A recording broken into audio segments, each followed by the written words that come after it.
Hindi nila nakuha yung style ko, sir. Hindi ako magsabi, magbigay ako bounty. Ikaw yung kriminal. Criminal A, 50,000. Sabihin ko, ang pulis ang bigyan ko, 50,000, sigurado mahulihan. Kung sabihin mo lang 50,000 doon, wala. Pero sabihin mo, ibigay mo yung 50,000, no? Hanapin mo. Pag lumaban, patayin mo. Alam nila yan kasi dumaan yan lahat sa akin. Instructor ako sa criminal law, pati criminal procedure. Dumaan yan sila sa akin either sa klase or lecture. Alam nila lahat. Alam nila lahat kung papaano pumatay ng legal at papaano pumatay na makukulong ka. Always in the fulfillment of duty when your life is in danger.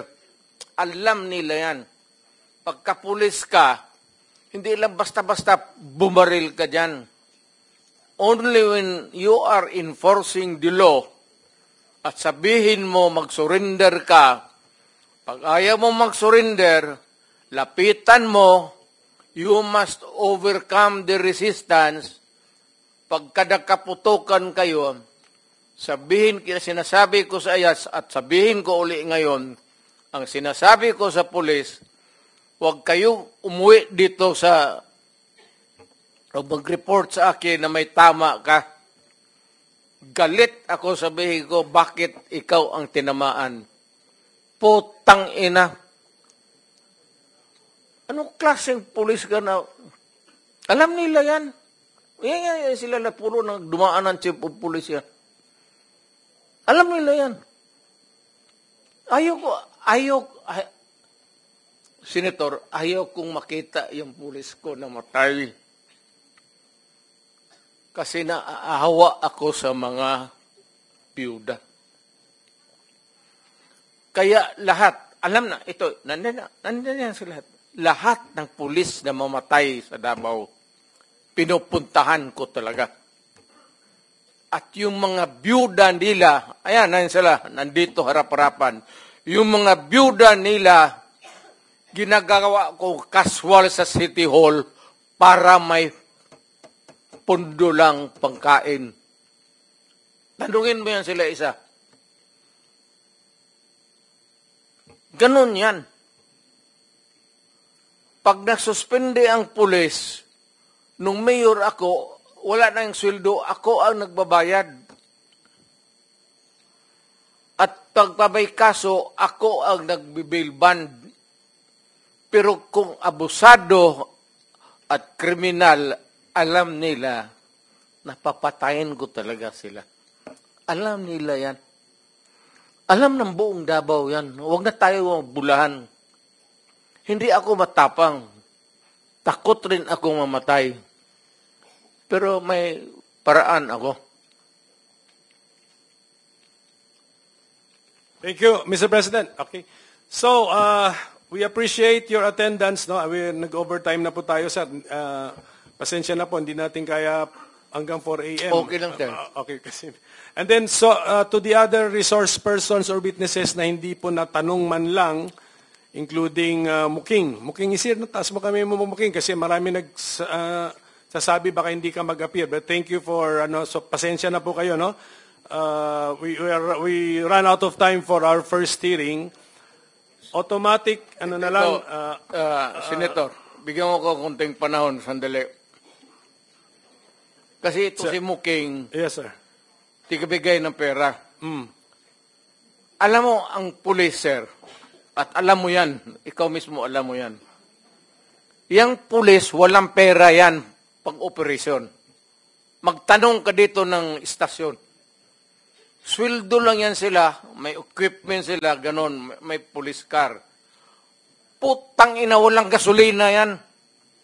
Maniwala ka. Magtanong ka ngayon, baski ikaw sa probinsya, utosan mo, sir, walang panggasolina. Ewan ko, I'm not trying to cast aspersion doon sa taas.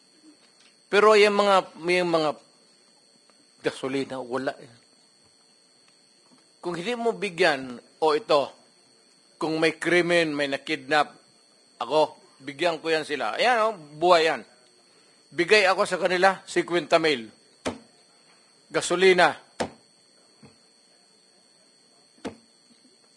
Pagdating mo doon, patayin mo. So, anong gawin nila? Bigyan mo panahon na lumaban. Kasi yan ang instructor ako sa criminal law, criminal procedure. The only way na hindi kayo makulong and to justify the killing is bigyan mo talaga ng panahon na lumaban. Kaya wag mong lapitan doon na ganurin mo. Yung diretso-diretso. Lalo yung mga hold-upper, papatay talaga yan. Mindanao. So thank you, Mr. President. In the course of the hearings, doon nga natin i-establish bakit nga walang pang-operation ang police. So yun ang ating, yun ang ating, tatanungin ngayon natin yan. Pero we have run out of time for our hearing this, kanino kay Presidente? Until now, sir. Okay. Until now. Can we excuse the President? Okay. Sige, Mr. President, by unanimous position, you are now excused from the hearing. Thank you for attending. Thank you, sir. Thank you na, sir. Whether you like it or not, kasi itong mga kaibigan niyo po rito, gusto na po kayong ipa-relax po, Mr. President. Ito na kasi yung forum na maybe binigyan ako ng panahon ng Panginoong Diyos na makarating dito. And I can talk publicly. Alam naman lahat ng mayors yan. Kulang talaga ang suporta. Ang pulis ko, hanggang sweldo lang yan.